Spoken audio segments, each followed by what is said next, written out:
Hello guys, स्वागत है आप सभी का इस वीडियो में। आज की वीडियो बिल्कुल ही बेसिक होने वाली है। ये उन स्टूडेंट्स के लिए है जो ग्रामर पढ़ना नहीं चाहते बट इंग्लिश बोलना चाहते हैं और बोलते हैं मैम हम कैसे छोटे छोटे सेंटेंसेस अपने आप से बनाना सीखे।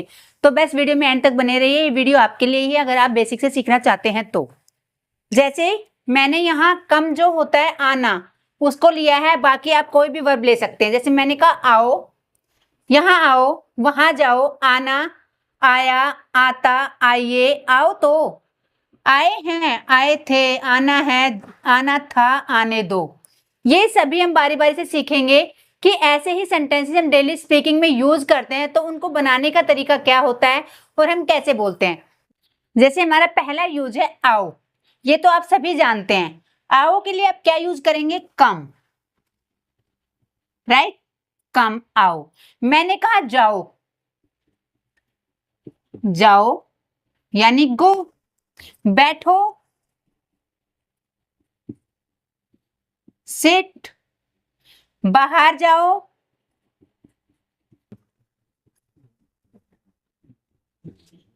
Go outside.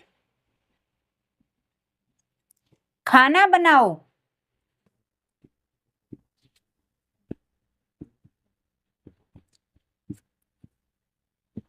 Cook food.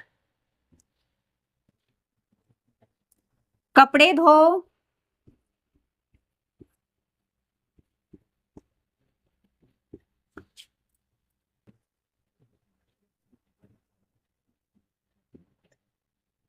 Wash clothes. तो आपने यहां देखा होगा इन सेंटेंस में पता चल रहा है हम किसी को ऑर्डर दे रहे हैं कि ये काम करो। तो ऐसे सेंटेंसेस के लिए आपने एक ट्रिक यूज करनी है। जैसे यहां मैंने कहा यहां आओ, यहां आओ, क्रॉस ट्रिक, यानी कि आओ पहले आ जाएगा कम और यहां के लिए होता है हेयर, कम हेयर। वहां जाओ, गो देयर। यहां बैठो, सिट हेयर। तो इस तरह से आप यूज कर सकते हैं। इसका मतलब है आप घर में जितने भी काम किसी से करवाते हैं या आप छोटा बच्चा है उससे जितने भी ऑर्डर दे सकते हैं आपने देना है, वो इस सेंस में सेंटेंसेस बनेंगे और बहुत ही इजी है। अब आप इंग्लिश बोलना चाहते हैं तो ये तो आपने करना पड़ेगा। जैसे तुम कपड़े धो, तुम यहाँ जाओ, तुम मेरा फोन चेक करो, तुम मेरा होमवर्क करो। जो भी सेंटेंसेस बोलना है ऑर्डर के रूप में, यानी कि हम इनको इंपेरेटिव सेंटेंसेस भी कहते हैं। लेकिन मैं यहाँ आपको कोई भी ग्रामर की बात नहीं बताऊंगी कि कौन से सेंटेंसेस है, बस आपने ट्रिक याद रखनी है कि ऐसे सेंटेंसेस को ऐसे बोला जाता है। ओके, सेकंड यूज देखते हैं। सेकंड यूज है हमारा आना।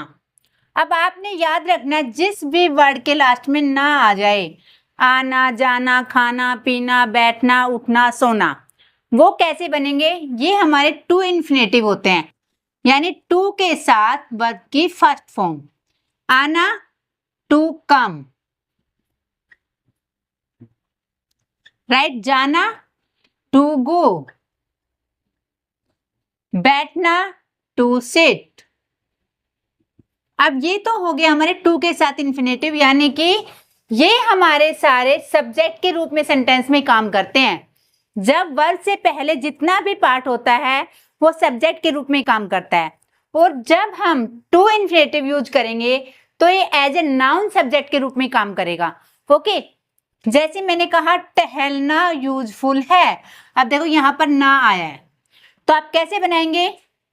टू, उसके बाद टहलना क्या था? Walk is useful. जब भी वर्ब से पहले जितना पार्ट सेंटेंस का होता है वो सब्जेक्ट ही होता है, ये आपने हमेशा याद रख लेना है। ओके, अब यहां है खाना बनाना डिफिकल्ट है, मुश्किल है, तो टू कुक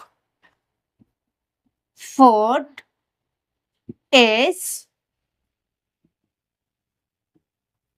डिफिकल्ट।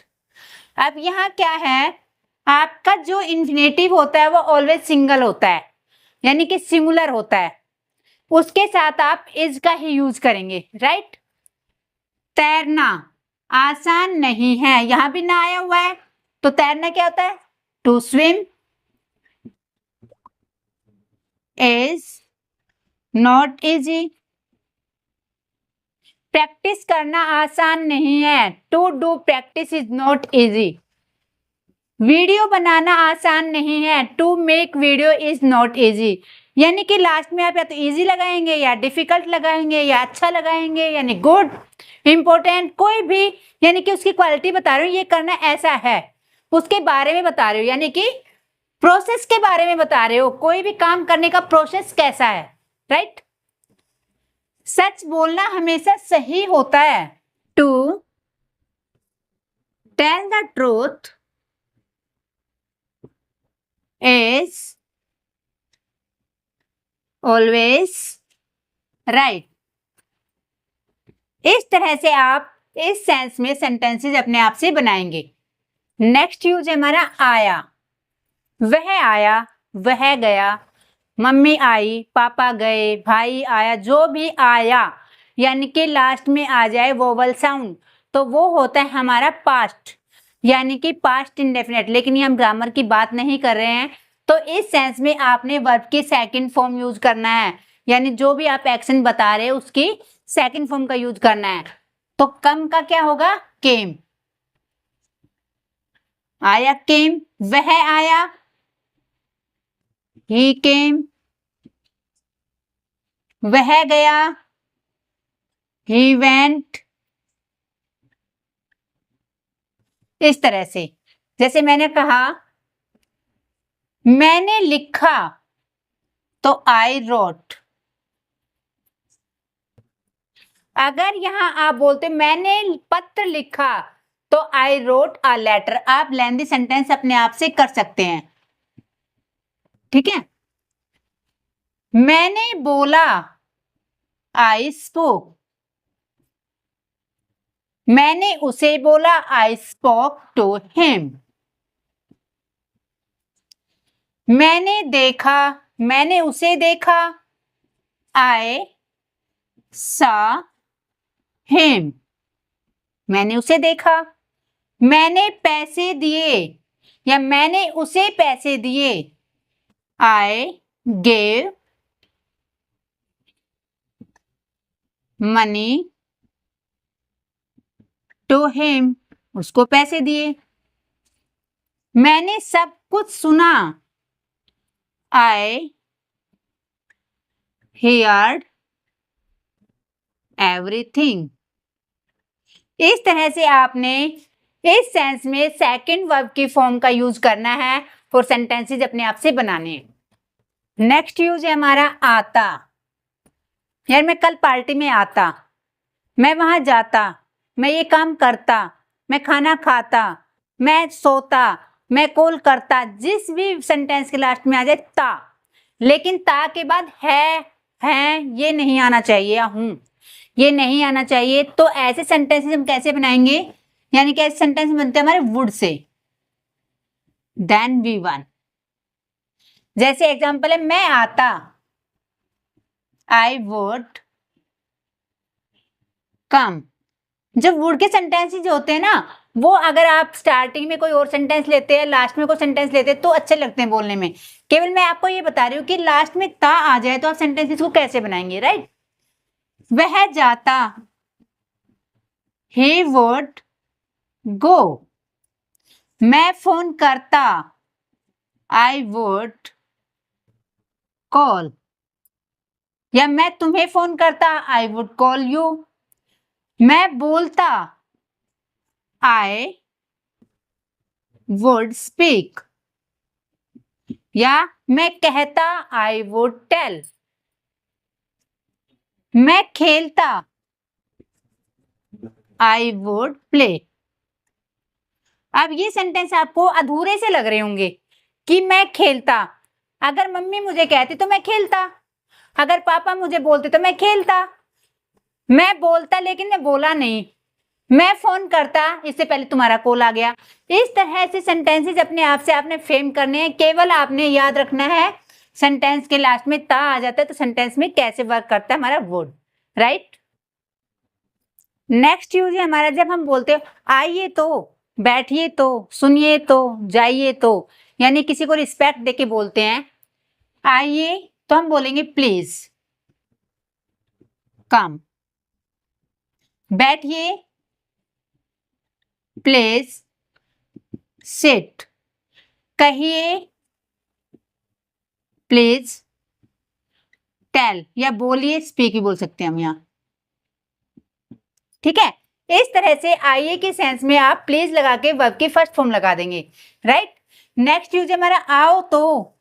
यार अंदर आओ तो, बैठो तो, बात करो तो, एक बार मेरी सुनो तो इस सेंस में आप कैसे लगाएंगे? डू और वर्ब की फर्स्ट फॉर्म। आओ तो डू कम। अंदर आओ तो डू कम इनसाइड। पढ़ो तो डू स्टडी। लेकिन यहां पढ़ो तो आप लिखोगे यहां डू राइट, लेकिन आप यहां पढ़ो तो कहोगे डू रीड दिस। इसे पढ़ो तो। दरवाजा खोलो तो डू ओपन द डोर। इस तरह से इस सेंस में आप बहुत सारे सेंटेंसेस बोल सकते हैं जो आप डेली स्पीकिंग में यूज करते हैं। नेक्स्ट यूज है हमारा आए हैं। जैसे पूछते ना घर पर कौन आया है? पापा आए हैं। आए हैं यानी कि have, has, वर्ब की थर्ड फॉर्म, यानी पापा आए हैं। Father has come. बहन आई है। Sister has come. मेरा दोस्त आया है। My friend has come. आपने सिंगुलर पर्सन लिया तो आप हैज का यूज करेंगे, अगर प्लूरल पर्सन है तो आप हैव का यूज करेंगे। राइट, इस तरह से आए हैं के सेंस में आप यूज करेंगे। आए थे, घर पर कौन आया था आज? तो ऐसे बोलते हैं तो हैड और वर्ब की थर्ड फॉर्म। घर पर कौन आया था? मेरा दोस्त आया था। My friend had come today. मेरा दोस्त आया था। पड़ोस के अंकल आए थे। आंटी आई थी। मेरी चाची आई थी। मामी आई थी। जो भी आई थी या आए थे, इस सेंस में आपने बोलना है तो हैड और वर्ब की थर्ड फॉर्म यूज करना है। राइट, बहुत सारे सेंटेंसेस अपने आप से बनाने हैं आपने। आना है, मुझे आना है, जाना है, खाना है, पीना है, बर्तन धोने हैं, खाना बनाना है, जो भी काम अभी आपने करना है तो उसके लिए आप यूज करेंगे हैव। टू और वर्ब की फर्स्ट फॉर्म। मुझे जाना है, आई हैव टू गो। मुझे पढ़ना है, आई हैव टू स्टडी। मुझे सोना है, आई हैव टू स्लीप। इस तरह से बहुत सारे सेंटेंसेस आप बना सकते हैं जो जो काम आपने करना है। आना था, इसके लिए आप यूज करेंगे हैड टू, वर्ब की फर्स्ट फॉर्म। उसे आना था, ही हैड टू कम। मुझे जाना था, आई हैड टू गो। इस तरह से आपने यूज करने, और काफी सेंटेंसेस इन्हीं से बनते हैं। जो बेसिक इंग्लिश होती है ना, वो हम उसको छोड़ देते हैं और एडवांस के चक्कर में चलते हैं। अगर आप बिगनर्स हैं, आपको बिल्कुल इंग्लिश नहीं आती, तो बस ऐसे ही प्रैक्टिस कीजिए, आपको बहुत ज्यादा बेनिफिट मिलेगा। आने दो, जब कोई काम करने दो तो कैसे बनता है? लेट से बनता है। और आप यहाँ पे क्या लगाओगे? ऑब्जेक्टिव केस, यानी उसे आने दो, लेट हिम कम। मुझे पढ़ने दो, लेट मी स्टडी। मुझे लिखने दो, लेट मी राइट। उसे सोने दो, लेट हिम स्लीप। तो आज की वीडियो में इतना ही। आई होप वीडियो आपको पसंद आई होगी। अगर वीडियो आपको पसंद आई तो वीडियो को लाइक करना बिल्कुल भी ना भूलें, साथ ही बेल आइकन को भी प्रेस कर ले ताकि सबसे पहले वीडियो का नोटिफिकेशन आपको मिल सके। साथ ही अगर आप चैनल पे नए हैं तो चैनल को सब्सक्राइब जरूर कर लें। तो मिलते हैं नेक्स्ट वीडियो में, तब तक के लिए राधे राधे।